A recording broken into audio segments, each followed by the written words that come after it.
Everyone, it's me Ranjana Kaushik. तो हमने जो क्वांटम सीरीज स्टार्ट की थी उस क्रैश कोर्स का ये सेकंड पार्ट है। इससे पहले मैंने आपको जितने भी इंपॉर्टेंट फॉर्मूलाज थे वो सभी मैंने आपको करवाए थे। उसका लिंक आपको यहाँ पे मिल जाएगा, आप चेकआउट कर सकते हैं। साथ ही मेरे सभी वीडियोस के जो पीडीएफ लिंक है वो आपको डिस्क्रिप्शन बॉक्स में मिल जाएंगे। वहाँ पे मेरी वेबसाइट का आपको लिंक मिल जाएगा या फिर डायरेक्ट लिंक भी मिल सकता है, जहाँ से आप पीडीएफ को फ्रीली डाउनलोड कर सकते हैं। क्वांटम सीरीज के भी सभी पीडीएफ आपको फ्रीली मिलेंगे। ठीक है, तो आज हम करेंगे बेसिकली ऑपरेटर्स के बारे में। क्वांटम केमिस्ट्री की एबीसीडी है ऑपरेटर्स। अगर आपको ऑपरेटर्स नहीं आते तो आप क्वांटम को समझ नहीं पाएंगे। ठीक है, तो आज हम जितने भी ऑपरेटर्स हैं कौन कौन से टाइप के हैं, उनको किस तरह से डिनोट करते हैं, उनका क्या फंक्शन होता है, उसके बारे में स्टडी करेंगे। तो चलिए स्टार्ट करते हैं। स्टार्ट करते हैं ऑपरेटर्स।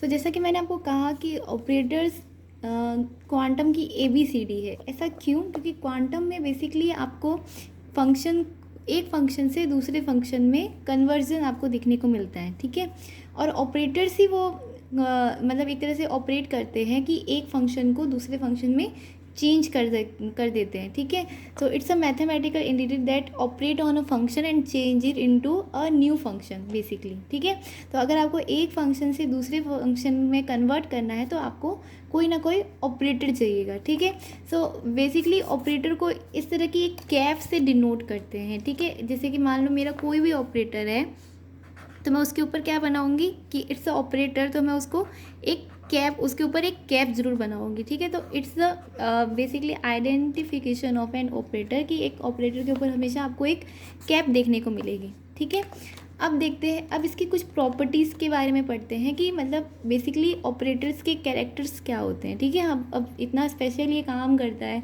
एक फंक्शन को दूसरे फंक्शन में कन्वर्ट करता है, इतना इसको हमने ये ताज पहनाया है, तो इसके कुछ ना कुछ क्या होंगे, खासियत होगी। तो वो खासियत की बात करते हैं कि इसमें ऐसे क्या स्पेशल कैरेक्टर्स हैं। तो first is that it's the directional in nature. Directional in nature का क्या मीनिंग है कि ऑपरेटर का एक रूल होता है कि ऑपरेटर हमेशा एक डायरेक्शन में वर्क करते हैं। दैट मीन कि ऑपरेटर हमेशा फंक्शन के आगे आना पसंद करता है। ऐसा नहीं होता है कि आप ऑपरेटर को पहले फंक्शन लिख रहे हो और देन आप ऑपरेटर लिख रहे हो।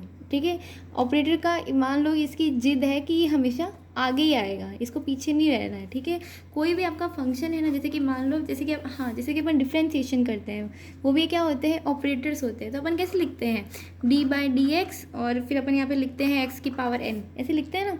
जब मैंने आपको मैथमेटिक प्रॉपर्टीज पढ़ाई थी, मैंने डिफ्रेंशिएशन पढ़ाया था ना, तो इसका डिफ्रेंशिएशन क्या होता है, ये n आगे आ जाता है, n x की power n-1।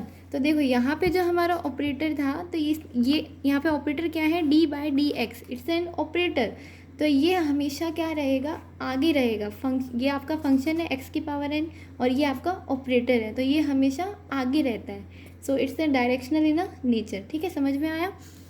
Second is that कि मान लो आपको कहीं पे दिया हुआ है कि ऑपरेटर दिया है, उसकी कोई ना कोई पावर दी हुई है, स्क्वायर, क्यूब, कुछ भी। ठीक है, तो उसका क्या मीनिंग होता है, उसका मीनिंग ये है कि ये ऑपरेटर सिंगल नहीं है, ये ऑपरेटर एक बार नहीं है, ये ऑपरेटर दो बार यहाँ पे ऑपरेट होगा। सो इट्स लाइक आप इसको ऐसे भी ले सकते हो, a in a multiplication fx। ठीक है, मतलब पहले इसको एक बार अप्लाई किया, उसके बाद में आप इसको सेकेंड बार अप्लाई करोगे। जैसे कि मान लो जैसे हम डबल डिफ्रेंशिएशन करते हैं ना, d²/dx², तो वो भी क्या होता है, इसको हम दो बार डिफ्रेंशिएट करते हैं। तो बेसिकली जब भी आपके ऑपरेटर की कोई ना कोई पावर दी होती है तो वो उतनी ही बार ऑपरेट होता है। नेक्स्ट बात करते हैं, नेक्स्ट की प्रॉपर्टी है लीनियरिटी। लीनियरिटी का मीनिंग है कि भाई ऑपरेटर का ये रूल है कि ऑपरेटर एक साथ ऐसे मतलब सबके साथ में ऑपरेट नहीं करेगा, एक एक करके, स्टेप बाय स्टेप। जैसे कि मान लो कि आपके कोई दो फंक्शन साथ में दिए हुए, जैसे कि a∩f+g, इस तरह से दिया हुआ है। ठीक है, तो ऑपरेटर क्या करेगा, पहले एक f के साथ में ऑपरेट होगा एंड देन g के बाद साथ में। मतलब इसको आप ऐसे लिख सकते हो, a∩f + a∩g। मतलब ये क्या हुआ, धीरे धीरे एक एक करके ये इस पर ऑपरेट हुआ। ठीक है, समझ में आ रहा है आपको। अब अगर मान लो कि कोई कांस्टेंट है, किसी फंक्शन के साथ में कोई आपको कांस्टेंट दिया और उसके ऊपर कोई ऑपरेटर है, तो कोई भी ऑपरेटर कांस्टेंट वैल्यू को के साथ में ऑपरेट नहीं करता है। कांस्टेंट वैल्यू दी हुई है तो कांस्टेंट वैल्यू हमेशा आगे आ जाती है, समझे। सी यहाँ पे क्या है, कोई भी कांस्टेंट वैल्यू है, मतलब कोई भी नंबर्स हो सकते हैं, 1 2 3 4 कुछ भी। अगर कोई नंबर दिया हुआ है तो वो नंबर के साथ में ऑपरेट नहीं करेगा, ठीक है। तो ये क्या आ जाएगा, CA∩F, ठीक है। So it's the properties of operator. तो बेसिकली यहाँ पे हमने इसकी 2-3 प्रॉपर्टीज़ को देखा और ये बहुत इंपॉर्टेंट है। कई क्वेश्चंस क्या दे देते हैं, the which option is not the operators property, ठीक है। तो आपको क्या दे देगा कि एक ऑप्शन दे देगा कि operator is denoted by A∩, operator is directional in nature, और ऑपरेटर इज़ लीनियर, और ऑपरेटर इज़ नॉन लीनियर। तो यहाँ पे क्या है, कौन सी प्रॉपर्टी इस ऑपरेटर की नहीं होती है, ऑपरेटर की प्रॉपर्टी नहीं होती है यहाँ पे, नॉन लीनियर ऑपरेटर की प्रॉपर्टी नहीं होती है। तो इस तरह से आपको प्रॉपर्टीज़ को भी अच्छे से रिमेंबर करना है, ठीक है। नोट डाउन करने की जरूरत नहीं है, आपको इसका PDF डिस्क्रिप्शन में मिल जाएगा, ठीक है। अब बात करते हैं लीनियर ऑपरेटर्स होते कौन से हैं। कुछ ऑपरेटर्स होते हैं जो लीनियरली ऑपरेट करते हैं, कुछ ऑपरेटर्स होते हैं जो नॉन लीनियर होते हैं। मतलब अब ऐसा तो है नहीं ना कि सारे ही रूल्स को फॉलो करें। लीनियरिटी एक फंक्शन, एक प्रॉपर्टी होती है ऑपरेटर की, हाँ, कि आपको एक बार दिया हुआ है तो ऑपरेट करेगा। बट कुछ ऑपरेटर्स ऐसे होते हैं जो हम यूज़ करते हैं बट वो नॉन लीनियर होते हैं, नॉन लीनियर बिहेवियर को शो करते हैं। तो बेसिकली ऐसे कौन से होते हैं, लीनियर है डी, अगर आप कोई डिफ्रेंसिएशन कर रहे हो d/dx, ये लीनियर प्रॉपर्टी है, ठीक है। और अगर आप डबली डिफ्रेंशिएट कर रहे हो तो भी ये भी लीनियरली ऑपरेट करता है, ठीक है। और अगर आपका पोजीशन ऑपरेटर है, कोई भी x∩ हुआ, y∩ हुआ, z∩ हुआ, या फिर आपका मोमेंटम ऑपरेटर है Px∩, ये सब क्या होते हैं, लीनियर ऑपरेटर्स है। ये स्टेप बाय स्टेप ऑपरेट करते हैं, ठीक है। और बेसिकली लीनियर ऑपरेटर्स का मीनिंग ये है कि जब आप इस फॉर्मूले को सॉल्व करते हो ना, मतलब अगर आप एक बार ही आप इस तरह से ऑपरेट कर रहे हो, जैसे कि d/dx a + b = d/dx a + d/dx b। तो अगर आपने डिफ्रेंशिएट किया है तो हमेशा ये वैल्यू और ये वैल्यू क्या आएगी, इक्वल आएगी। So it will be a linear operator. अगर ये इक्वल नहीं आती है तो वो क्या हो गया, नॉन लीनियर ऑपरेटर हो गया, ठीक है। तो वो ऑपरेटर प्रॉपर्टी को शो नहीं कर रहा है। तो नॉन लीनियर में कौन से आते हैं, जिनके लिए ये वैल्यू इक्वल नहीं आती है, मतलब जो इस रूल को फॉलो नहीं करते हैं, तो वो कौन से होते हैं आपका, अगर आप x का स्क्वायर कर रहे हो, ठीक है, किसी का भी स्क्वायर करते हो तो वो या फिर अगर किसी का रूट निकाल रहे हो, या फिर आपने cos θ या कुछ इस तरह का अप्लाई किया है, तो ये सब क्या है, नॉन लीनियर है। मतलब जैसे कि मान लो एक तरफ तो मैं स्क्वायर कर रही हूँ, जैसे कि मैं 5 का स्क्वायर कर रही हूँ, ठीक है, और यहाँ पे मैं कर रही हूँ 5 + 2, ठीक है। तो यहाँ पे स्क्वायर कर रही हूँ, तो एक बार मैंने 5 का स्क्वायर किया, एक बार मैं यहाँ पे 3 + 2 यानी 3 का स्क्वायर और 2 का स्क्वायर कर रही हूँ, तो ये कितना आएगा, 25 = 9 + 4। तो ये कभी भी क्या हुआ, इक्वल नहीं आएंगे। तो ये क्या हो गया, it's a non linear operator, ठीक है, समझ में आया। To the every observable there is an operator, meaning जितने भी क्वांटम केमिस्ट्री में जितने भी ऑब्जर्वेबल है, मतलब जिनको आप ऑब्जर्व कर सकते हो, जैसे कि हम पोजीशन ऑब्जर्व करते हैं ना डायमेंशन में, कि ये y डायमेंशन में, x डायमेंशन या z डायमेंशन में, तो इनका कोई ना कोई ऑपरेटर होगा। मोमेंटम को आप फाइंड आउट कर सकते हो, एनर्जी को आप फाइंड आउट कर सकते हो, तो उन सब के ही ऑपरेटर्स होते हैं। जैसे कि फर्स्ट इज पोजीशन ऑपरेटर, जो मैंने आपको डायमेंशन बताया x, y और z। तो इनके ऑपरेटर क्या होते हैं, सिंपल होते हैं x, y और z। और इनको कैसे अप्लाई करोगे कि अगर आपको x डायमेंशन ऑपरेट करना है तो सिंपली आप क्या करते हैं, हम मल्टीप्लिकेशन करते हैं, ठीक है। इसको अप्लाई करने का सिंपल सा है कि आपको उसको आपके फंक्शन से मल्टीप्लाई करना है, ठीक है।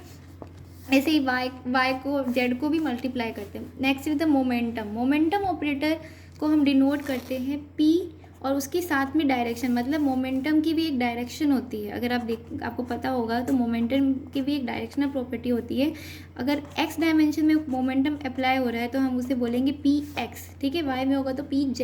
इसको कैसे डिनोट करते हैं, आपको हर ऑपरेटर का एक डिनोटिंग फंक्शन होता है, ठीक है। इसका मतलब इसको किस तरह से ऑपरेट करवाएंगे, मतलब डिफ्रेंशिएशन करते हैं ना अलग अलग फॉर्मूलेज होते हैं, डिफ्रेंशिएशन को अपन डी बाई डी एक्स लिखते हैं, तो वैसे ही मोमेंटम ऑपरेटर के लिए अपन क्या यूज़ करते हैं, minus iota H cut D by D X. ये है आयोटा, बेसिकली आयोटा की वैल्यू को हम 1 ही मानते हैं आयोटा, और जो हमारा एच कट होता है ना वो h अपॉन 2 पाई होता है, ठीक है।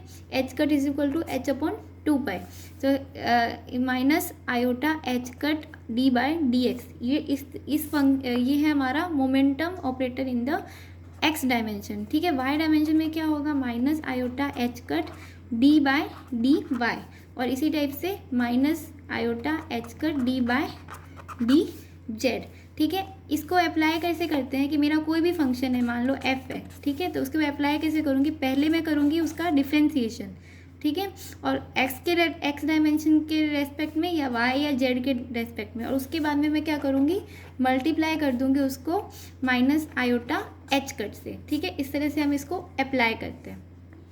Now next is the kinetic energy operator. Kinetic energy operator का फॉर्मूला क्या होता है, minus H cut square upon 2m D square by D X square, ठीक है। अगर आपको एक का याद हो जाएगा ना तो आपको बाकी सारे भी याद हो जाएंगे, ठीक है। माइनस एच कट स्क्वायर, ठीक है, अपॉन 2m, यहाँ पे क्या कर रहे हैं हम, डबली डिफ्रेंशिएट कर रहे हैं, मतलब पहले डबल डिफ्रेंशिएशन करेंगे किसी भी फंक्शन का, उसके बाद में minus H cut upon 2m square से एच स्क्वायर अपॉन 2m से मल्टीप्लाई कर देंगे, और यहाँ पे वाई जेड डायरेक्शन को डिनोट करते हैं, ठीक है। नेक्स्ट इज, मान लो आपको निकालना है, आपकी टोटल एनर्जी निकालनी है, तो टोटल एनर्जी क्या होती है, काइनेटिक एनर्जी, आपको टोटल काइनेटिक एनर्जी निकालनी है, ठीक है। तो जितनी भी डायमेंशंस में है उन सबको हम क्या कर देते हैं, जोड़ देते हैं, k is equal to K cap is equal to minus H cut square upon 2m, ठीक है। ये तो क्या है, सब में कॉमन है x y और z के लिए, और अंदर क्या रह गया, D square plus D X square plus D square plus D Y square plus D square upon D Z square, ठीक है। इसको हम डेल स्क्वायर से भी इस पूरे को डिनोट करते हैं, मतलब अगर आपको कहीं पे काइनेटिक एनर्जी के लिए दिया हो ना minus H cut square upon 2m multiply with del square, तो ये भी इस सेम चीज़ को हमने शॉर्ट फॉर्म में लिखा है, ठीक है। इसको हम इस ऑपरेटर को हम बोलते हैं लैप्लेशियन ऑपरेटर। तो बेसिकली अगर आपको कहीं पे लैप्लेशियन ऑपरेटर दिया हुआ तो उसका मीनिंग क्या है, आपका डब्ल्यू डिफ्रेंशिएशन, और वो भी सभी डायमेंशन में, और उसका एडिशन, ठीक है। Now come to the potential energy operator. Kinetic energy का अपन ने किया, तो ये बहुत सिंपल होता है, आपको सिर्फ इसका पोटेंशियल एनर्जी हर डायरेक्शन में उसका एडिशन होता है, ठीक है। टोटल पोटेंशियल एनर्जी जितनी भी डायरेक्शन में होती है उन सब का addition. Total energy operator, kinetic energy और पोटेंशियल एनर्जी को जब ऐड करते हैं तो क्या हमें मिलती है, टोटल एनर्जी मिलती है। तो इसका मेन बात है कि इसका जो ऑपरेटर होता है उसको हम ई कैप से डिनोट नहीं करते, इसको हम एच कैप से डिनोट करते हैं। What is the H cap, H cap को हम कहते हैं हैमिल्टोनियन ऑपरेटर। तो जहाँ पे भी आपको बोल रहे हैं ना कि हैमिल्टोनियन ऑपरेटर, तो वहाँ पे आपको मतलब टोटल एनर्जी का ऑपरेटर अप्लाई करना है, ठीक है। तो ये क्या हुआ, काइनेटिक एनर्जी ऑपरेटर और आपका पोटेंशियल एनर्जी ऑपरेटर को हमने जोड़ देना है, ठीक है। तो ये काइनेटिक एनर्जी का ऑपरेटर था और ये पोटेंशियल एनर्जी का, दोनों का एडिशन क्या होगा, हैमिल्टोनियन। ये फॉर्मूला बहुत इंपॉर्टेंट है, बेसिकली डायरेक्ट क्वेश्चन में सिर्फ Hamiltonian operator is denoted by करके और आपको अलग अलग टाइप के फॉर्मूलाज दे देते हैं, तो इसलिए आपको ये फॉर्मूला याद होना चाहिए कि हाँ ये हैमिल्टोनियन ऑपरेटर का फॉर्मूला है। Next is the angular momentum operator. Angular momentum operator को हम एल से डिनोट करते हैं, ये आप याद रखना। जो हमारा नॉर्मल मोमेंटम है उसको हम पी से डिनोट करते हैं और एंगुलर मोमेंटम को हम एल से डिनोट करते हैं। इसको कैसे, इसका फॉर्मूला क्या है, बहुत ईजी है, minus I H iota H cut bracket Y D by D Z minus Z D by D Y, या फिर Y P Z minus Z P Y. एक का याद करने के बाद में आप अलग अलग डायमेंशन के इजीली निकाल सकते हैं, और बहुत कैसे निकाल सकते हैं, जैसे मान लो हमको x का निकालना था, L X is equal to minus iota H cut, ये तो याद हो जाएगा। अब देखो x के बाद में क्या है, y, तो पहले क्या आएगा y, देन क्या है z, तो फिर d बाय जेड माइनस, फिर क्या बच गया यहाँ पे z और फिर d/dy, मतलब पहले आपको क्या लिखना है, x के बाद में जो निकाल रहे हो ना उसके बाद में क्या आता है, x के बाद में y एंड देन y के बाद में z, और उसके बाद में फिर हम z से शुरू हो गए, z के बाद में z से पहले क्या है y। ठीक है, अब जैसे मान लो मेरे को Ly का निकालना है तो क्या होगा, minus iota h cut, y के बाद में क्या है x, सॉरी y के बाद में क्या है z, तो यहाँ पे क्या आएगा z, फिर z के बाद में क्या है d/dx माइनस, अब क्या आएगा, ये मेरा जो पहले बाद में था वो पहले आ गया x d/dz। तो इस तरह से फॉर्मूला लिख सकते हैं। ठीक है, ये सिंपल आप साइकिल बना के इजीली इसको मेमोराइज कर सकते हो। तो मैंने अभी तक तो आपको क्या बताया, सारे ऑपरेटर्स बताए कि इसी ये टाइप के मेनली ऑपरेटर होते हैं। अब ऑपरेटर्स की एक प्रॉपर्टी होती है, ऑपरेटर्स कम्यूट करते हैं या नहीं, दैट आर कम्यूटेटर और नॉट। तो बेसिकली उन टाइप के क्वेश्चंस में हम क्या करेंगे, इन ऑपरेटर्स को एक फंक्शन पे अप्लाई करेंगे और उसको सॉल्व करेंगे, मतलब इनको अप्लाई करने के बाद में उससे नया फंक्शन कैसे बना। ठीक है, अब देखो जैसे मैंने आपको बताया कि ऑपरेटर्स की प्रॉपर्टी से रिलेटेड एक क्वेश्चन आ चुका है। जैसे देखो कैसे आया कि करेक्ट स्टेटमेंट आपको फाइंड आउट करना है। Square root is a linear operator, first statement ये है। तो देखो फर्स्ट मैंने अभी आपको बताया था कि स्क्वायर रूट क्या होता है, जब हम रूट करते हैं या स्क्वायर करते हैं तो वो क्या है, नॉन लीनियर ऑपरेटर है, वो लीनियरिटी रूल को फॉलो नहीं करते, तो it's a wrong statement. Second is a linear operator is, linear operator की प्रॉपर्टी को हम किससे डिनोट करते हैं कि लीनियर ऑपरेटर क्या होते हैं कि आपने एक साथ में अप्लाई, एक सिंगल अप्लाई करके ऑपरेटर को फिर एडिशन किया है, ठीक है, या फिर मतलब सिंगली अप्लाई करके एडिशन किया, या फिर आपने उसको साथ में अप्लाई किया। तो ये इस फॉर्मूला को अगर कोई ऑपरेटर फॉलो करता है और उसकी वैल्यू इक्वल आती है तो वो कैसा ऑपरेटर होता है, लीनियर ऑपरेटर होता है। तो this statement is correct. Next is in quantum operators must be linear, मतलब आप अभी मैंने बोला ना कि अगर आपका कोई भी क्वांटम ऑपरेटर है तो उसको हमेशा लीनियरिटी रूल को फॉलो करना है। रूल्स होते किस लिए, फॉलो करने के लिए होते हैं, तो हमेशा क्या होना चाहिए, लीनियर होना चाहिए। तो this is also correct statement. तो ऑपरेशन जो आपका ऑप्शन है उसमें option number 2 and option number 3 क्या है, करेक्ट स्टेटमेंट्स है। तो इस तरह के आपको ऑप्शन बेसिकली अभी तो ट्रेंड बन गया है नेट में कि आपको ऐसे ही देते हैं स्टेटमेंट वाले कि करेक्ट स्टेटमेंट बताओ, 1 2 3 सभी करेक्ट है, या फिर ओनली 1, या फिर ओनली 1, ओनली 2, या फिर 2 3। ठीक है, इसी तरह के आपको क्वेश्चंस देते हैं। तो नेक्स्ट हम करेंगे कम्यूटेटर्स। तो यहाँ तक हमने बेसिक्स पढ़ा है कि कौन कौन से ऑपरेटर्स होते हैं, उनकी क्या क्या प्रॉपर्टी होती है। सो होपफुली ये वीडियो आपके लिए यूजफुल रहा होगा। If you like the video then please like share and comment, and आप PDF इसका लिंक डिस्क्रिप्शन बॉक्स से डाउनलोड कर लेना। Okay, thank you.